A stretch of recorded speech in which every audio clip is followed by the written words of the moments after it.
Guillaume, the Obama administration initially spent months trying to reach a deal with Iran and then months negotiating this resolution for new sanctions. Can you explain to us why and when Obama decided to change tacks?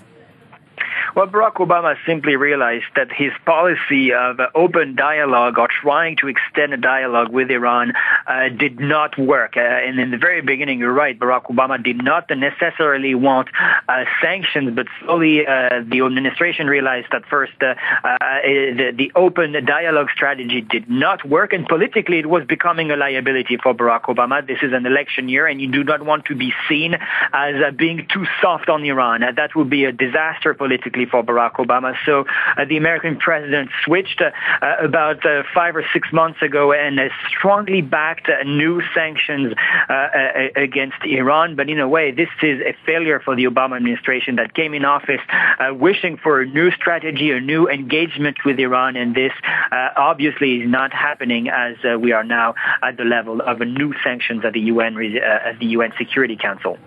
Guillaume, you mentioned, of course, being perceived as soft on Iran is very unpopular in the United States. What's the reaction today after these sanctions? And does the public believe that they will work? Well, if you look at the American press, a lot of people doubt that these sanctions will work. The New York Times, for example, a few days ago, had a whole article basically explaining how Iran, over the past few years, has found ways to work around the sanctions, and the sanctions haven't really crippled the Iranian economy like they should have in many ways. Other editorialists are also suggesting that the mere fact that we are now enacting a fourth round of sanctions against Iran is proof that the first three resolutions did not work.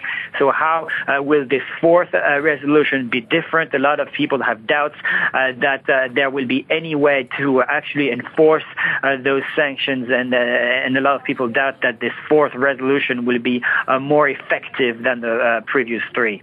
So that remains to be seen in the coming months. Thanks very much for these details from Washington, D.C., G.Meyer.